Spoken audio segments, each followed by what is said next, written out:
Kerajaan Mataram, sebuah kerajaan Islam beradat Jawa yang berdiri sekitar abad 17 Masehi.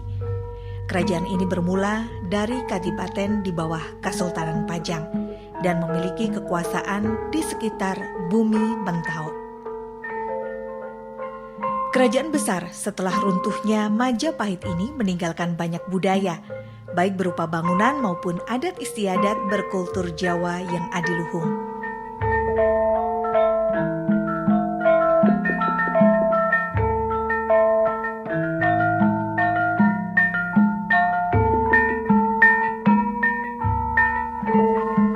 Salah satu budaya tersebut tercermin dari sebuah rumah adat yang terkenal hingga mancanegara. Rumah adat Jawa ini memiliki sebutan joglo. Joglo, sebuah karakteristik dari masterpiece arsitektur lampau yang patut dan layak untuk dipelajari. Bentuk dan sejarahnya yang agung menyimpan banyak kisah akan asal-muasal bangunan bersejarah ini. Nah, rumah ini saya itu merupakan warisan dari orang tua kami, dan saya itu adalah generasi ke-6 yang tinggal di rumah ini. Dan menurut cerita dari orang tua kami bahwa rumah ini dibangun sekitar 1830-an di pasca Perang Diponegoro. Rumah adat ini sangat dikenal di kalangan masyarakat Jawa, dan bahkan banyak orang yang mengadopsi karakteristik rumah joglo tersebut sebagai hunian. Saat ini rumah joglo hanya dimiliki oleh orang-orang yang mampu. Ini dikarenakan rumah berbentuk joglo tersebut membutuhkan bahan bangunan yang lebih banyak dan mahal.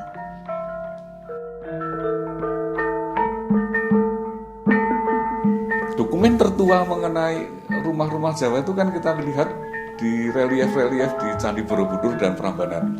Di sana digambarkan misalnya istananya Rahwana, kemudian rumah-rumah orang yang dibakar oleh Hanuman, lalu di Borobudur bagaimana orang-orang menerima kedatangan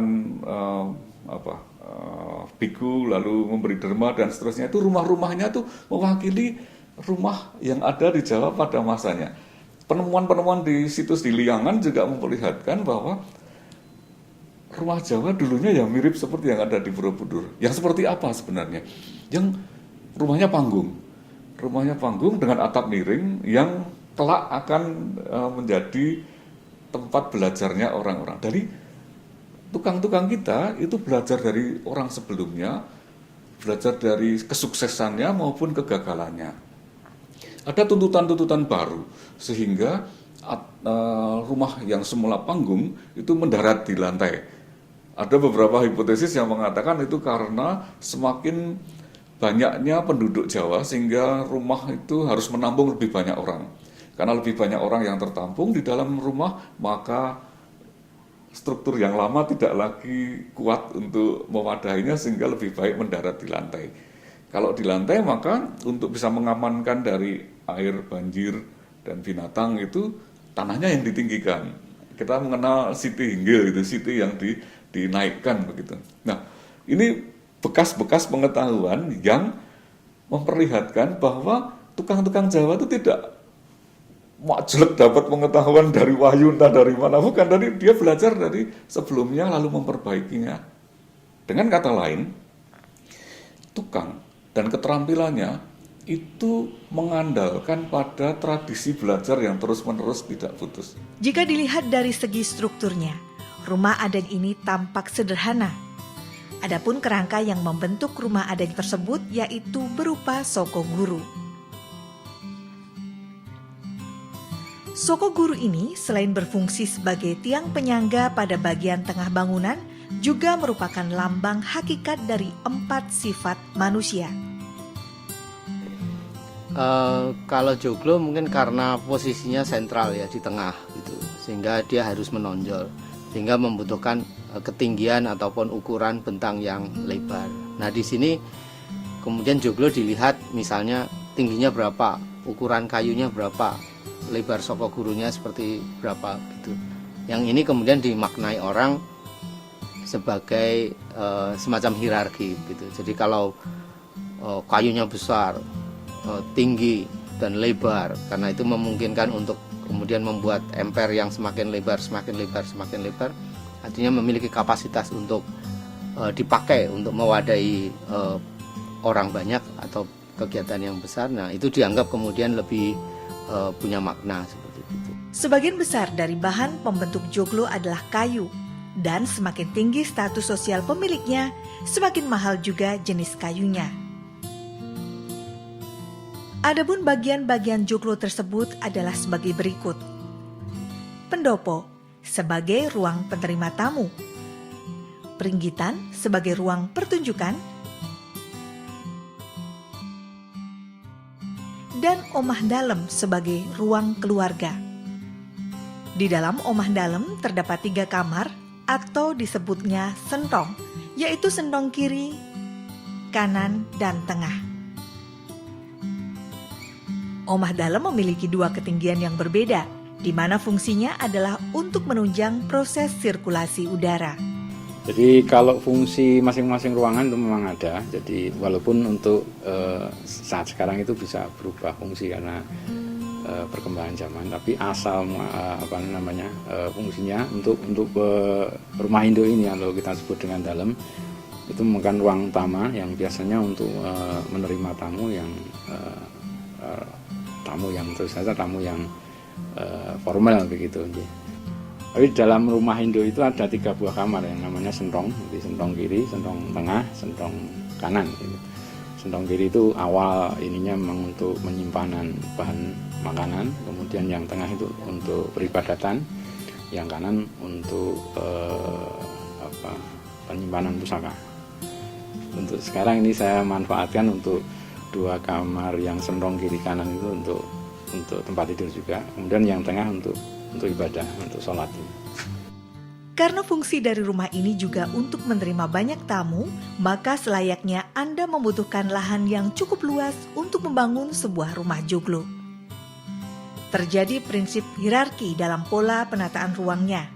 Ruang depan, bagian depan bersifat umum, dan ruang di bagian belakang bersifat khusus. Pendopo, bangunan terdepan ini tidak mempunyai dinding atau bisa dibilang bangunan terbuka. Ini mengandung filosofi orang Jawa yang ramah dan terbuka, tidak memilih dalam menerima tamu. Peringgitan, sebuah bangunan yang memiliki makna konseptual, yaitu tempat untuk memperlihatkan diri sebagai perwakilan atau simbolisasi pemilik rumah. Uniknya, setiap ruangan dari bagian teras, pendopo sampai bagian belakang tidak hanya memiliki fungsi, tetapi juga syarat dengan unsur filosofi hidup etnis Jawa. Jadi rumah Jawa itu kalau yang asli, yang lama itu pasti menghadapnya ke selatan, dan itu ada mitos ataupun legendanya. Nah, yang pertama itu menghadap selatan itu karena faktor Panteras Selatan, penguasa Panteras itu sebagai penghormatan.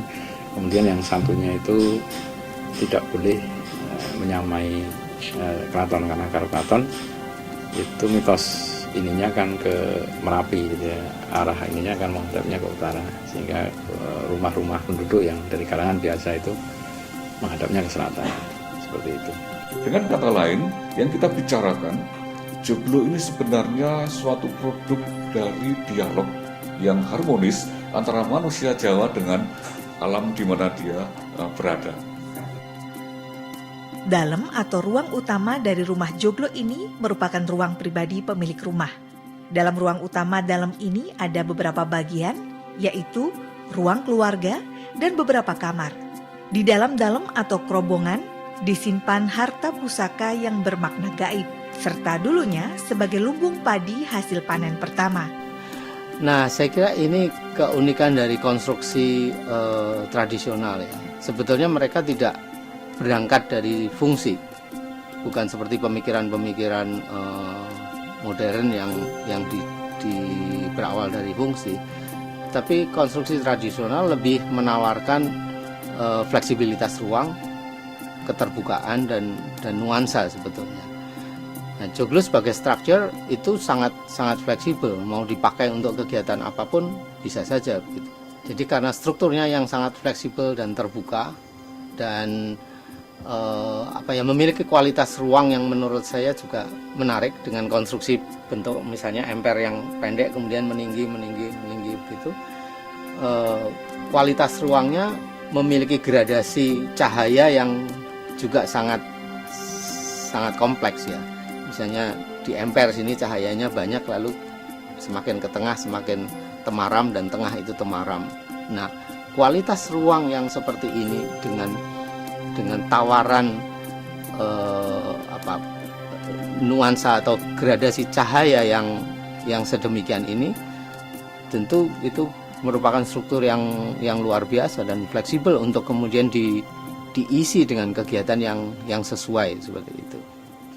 Kita bisa lihat itu bagaimana kayu, sistem sambungannya dan juga posisi baloknya itu yang menurut saya sangat menarik. Kompleksitas bangunan joglo itu terlihat ketika joglo itu dibongkar ya. Ternyata sistem sambungannya itu sangat rumit. Sambungannya itu sangat presisi dan bersifat interlocking seperti itu. Dari luar tidak terlihat, tapi ketika dibuka itu baru terlihat. Kalau dari luar mungkin hanya seperti nut saja, tapi pada dasarnya itu sambungannya interlocking yang dikenal dengan sebutan ndas tekek atau kepala tokek gitu. Jadi besar di sana, mengecil di sini, dan yang bagian satunya ada cekungannya yang sama presisi seperti itu. Jadi dia tahan tekan dan tarik. Tapi dari luar itu tidak terlihat. Nah, detail-detail atau jenis-jenis sambungan seperti itu ada banyak, mengikuti fungsinya. Apakah ini bagian yang tarik saja atau tekan tarik atau tahan puntir. Nah, pengetahuan tentang sambungan ini dan bentuknya dan ukurannya dan berapa dalam takiannya ini yang harus dipahami gitu. Dan tukang-tukang sekarang agaknya tidak lagi terbiasa untuk menggunakan teknik-teknik kayu yang sangat canggih seperti orang dulu. Sebenarnya kalau konstruksi kayu kan prinsipnya mendirikan tiang itu ya. Tiang itu bisa minimum 4 saya kira. Yang dikenal salah satunya kemudian yang jadi sokoguru. Tapi dalam membuat ruang ada tiang. Kemudian tiang ini kan tidak bisa berdiri sendiri, tapi harus diikat oleh batang horizontal. Nah, kemudian batang horizontal diposisikan di situ.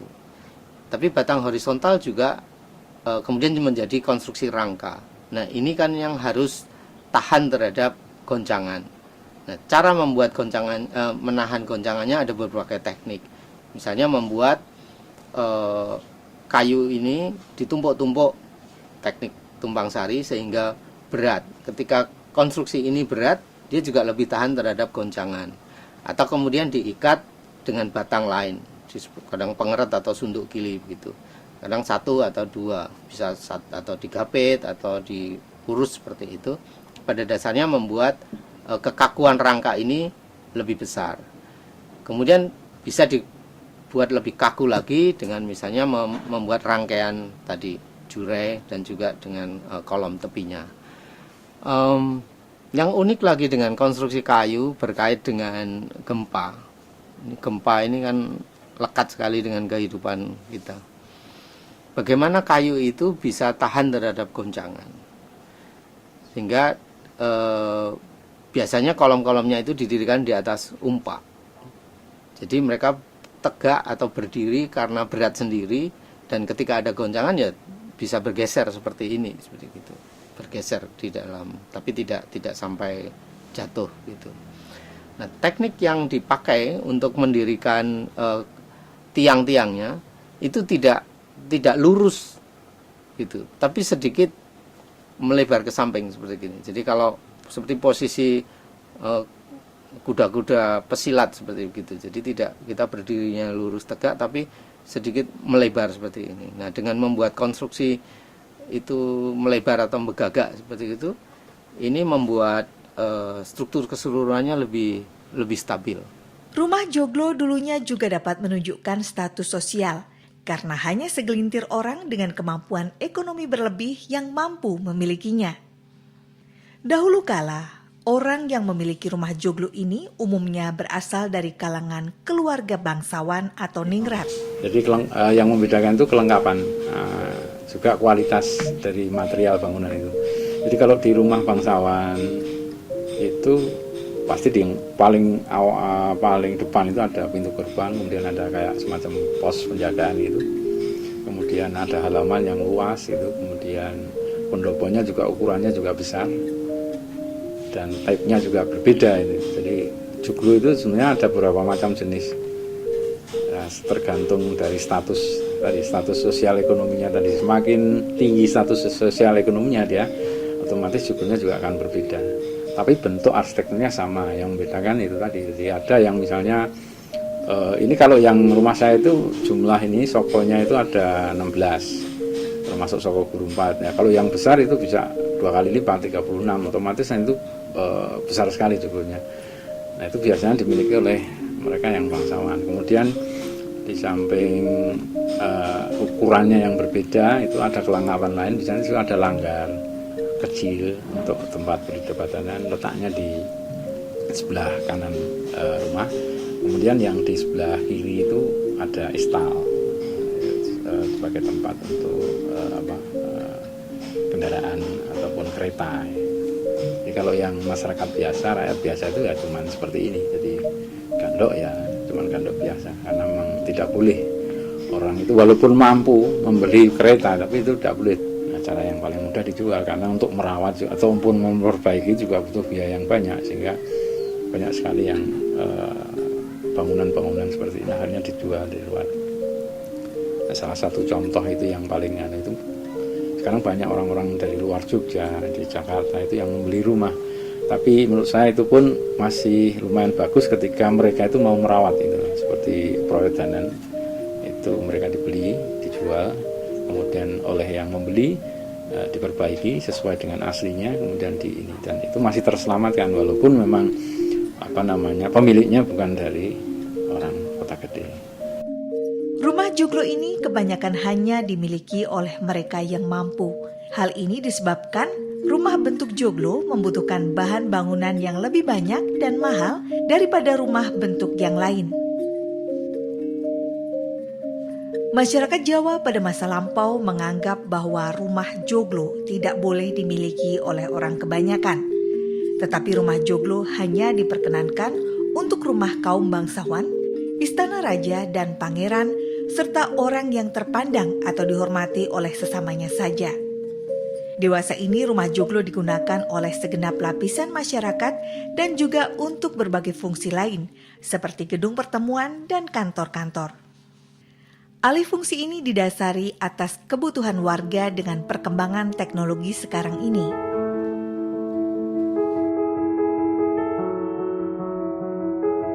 Jadi kalau menurut saya yang penting ya bagaimana pemerintah itu juga lebih sering turun ke bawah, kemudian berdialog, kemudian ini daripada mereka itu hanya bicara soal nggak boleh ini, nggak boleh itu, nggak boleh ini dan sebagainya. Supaya kita tidak tenggelam ke dalam memuliakan benda ini secara membabi buta begitu, hanya pokoknya joglo begitu, bukan. Tapi apa yang harus kita teruskan dan apa yang masih berharga darinya. Wong sejarah rumah Jawa itu memperlihatkan perubahan-perubahan yang signifikan. Dengan demikian, mari kita terbuka kepada sejarah. Kita melihat secara kritis bagaimana riwayat pertumbuhan rumah ini itu berkembang bersama kita, penghuninya yang juga berkembang. Bukan meniadakan. Orang Jawa dulu tidak menghancurkan bentuk-bentuknya, tapi meneruskan prinsip-prinsip yang ada di dalam tradisi mereka untuk situasi mereka yang baru, untuk lokasi mereka yang baru. Dengan demikian maka kita masih punya harapan untuk mempunyai rumah Jawa yang cocok untuk situasi kita dan sekaligus masih meneruskan kebijaksanaan yang ada dalam rumah Jawa, yaitu harmoni dengan alam. Harmoni dengan alam ini kuncinya untuk memahami ini. Harmoni dengan lokasi di mana kita berada. Saya kira penyakit umum zaman sekarang kita ini adalah pragmatisme. dan orang tidak mau repot, dan orang juga tidak belajar dengan tingkat kedalaman yang cukup. Orang hanya terkesan atau mencoba meniru tampilan luarnya saja supaya kesannya joglo. Tapi prinsip-prinsip sambungannya, teknik sambungannya orang enggan mempelajari. Saya tidak tahu apakah ini karena pengetahuan yang hilang atau pragmatisme karena pertimbangan ekonomi saja gitu. Tapi saya kira ini PR untuk kita bersama, dan bagaimana kita melihat dan mengapresiasi budaya bukan hanya pada bentuknya saja, tapi menurut saya pada prinsip-prinsip universalnya ini yang sangat bernilai, dan itu sebetulnya roh dari setiap kebudayaan di situ.